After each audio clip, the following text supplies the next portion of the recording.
హైదరాబాద్లో పొల్యూషన్ కంట్రోల్లో చర్యలపై ఫోకస్ పెట్టింది సర్కార్. ఇందులో భాగంగానే 15 ఏళ్లు దాటి ఫిట్నెస్ లేని వాహనాలను నియంత్రించాలని నిర్ణయించింది. కేంద్రం తెచ్చిన స్క్రాప్ పాలసీ అమలుకు ఆర్టీఏ అధికారులు కసరత్తు చేస్తున్నారు. పాత బండ్లను స్క్రాప్ చేసేందుకు ముందుకొచ్చే వారికి రాయితీలు ఇవ్వనున్నారు. జనవరి 1 నుంచి పాలసీ అమలుకు ఏర్పాట్లు చేస్తున్నారు అధికారులు. గ్రేటర్ హైదరాబాద్ పరిధిలో మొత్తం 80 లక్షల వాహనాలుండగా వీటిలో 17 ఏళ్లు దాటిన వాహనాలు 18 లక్షల వరకు ఉంటాయని అధికారులు అంచనా వేశారు. రోజు రోజుకు ఈ సంఖ్య పెరుగుతున్నదని చెబుతున్నారు. అందుకే పర్యావరణహిత వాహనాలను ప్రోత్సహించాలని నిర్ణయించింది ప్రభుత్వం. పాత బండ్లను స్క్రాప్ చేసేందుకు వాహనదారులు ముందుకు రాకపోవడంతోనే సిటీలో కాలం చెల్లిన బండ్ల సంఖ్య పెరుగుతోంది. అందుకే కేంద్ర ప్రభుత్వం ప్రకటించిన స్క్రాప్ పాలసీని అమలు చేయాలని నిర్ణయించారు. వాహనదారులు ముందుకొచ్చి స్క్రాప్ పాలసీ అమలుకు సహకరించాలని అధికారులు కోరుతున్నారు.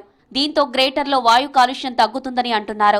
కేంద్ర ప్రభుత్వం ఇటీవల ప్రకటించిన స్క్రాపింగ్ పాలసీలో భాగంగా వాటిని స్క్రాప్ చేసేందుకు ఆర్టీఏ అధికారులు కసరత్తు చేస్తున్నారు. ఇందుకోసం నగర శివార్లలో ఒక స్క్రాపింగ్ ప్లాంట్ కూడా ఏర్పాటు చేయాలని నిర్ణయించారు. గ్రేటర్లో స్క్రాప్ పాలసీని ఖచ్చితంగా అమలు చేసేందుకు ఆర్టీఏ అధికారులు రెడీ అవుతున్నారు. సిటీ శివారు ప్రాంతాల్లో స్క్రాపింగ్ ప్లాంట్ ఏర్పాటు చేయాలని నిర్ణయించారు. ఈ ప్లాంట్ ఏర్పాటుకు 2-3 కంపెనీలు ముందుకు రావడంతో అధికారులు కూడా ప్లాంట్ ఏర్పాటుపై ఫోకస్ చేశారు. శంషాబాద్లోని నందిగామ, వరిగల్, తూప్రాన్ ప్రాంతాలను సందర్శించారు.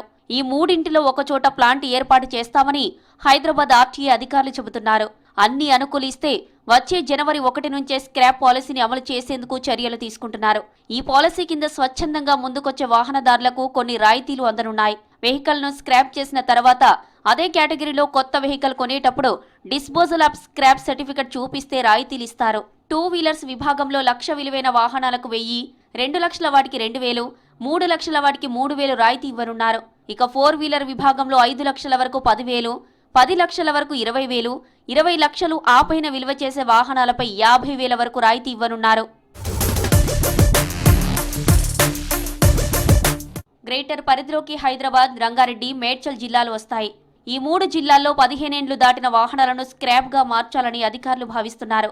వాహనదారులు ముందుకొచ్చేలా వారికి అవగాహన కల్పించాలని నిర్ణయించారు. గ్రేటర్లో వాయు కాలుష్యానికి కాలం చెల్లిన వాహనాలే ప్రధాన కారణమని అధికారులు అంటున్నారు. ప్రస్తుతం గ్రేటర్ పరిధిలో 15 ఏళ్లు పైబడిన వాహనాలకు ఫిట్నెస్ టెస్టు చేసి అందులో పాస్ అయితే అలాంటి వాహనాలకు గ్రీన్ ట్యాక్స్ వసూలు చేసి మరో 5 ఏళ్లు రోడ్లపై నడిపించుకునే వెసులుబాటు కల్పిస్తున్నారు. అయితే ఈ గడువు పూర్తయినవి కూడా ఎక్కువగానే ఉన్నాయి. కాలం చెల్లిన వాహనాలను తప్పనిసరిగా స్క్రాప్ చేయాల్సి ఉన్నా దీనిపై వాహనదారులు పెద్దగా ఆసక్తి, ఇంట్రెస్ట్ చూపించడం లేదు.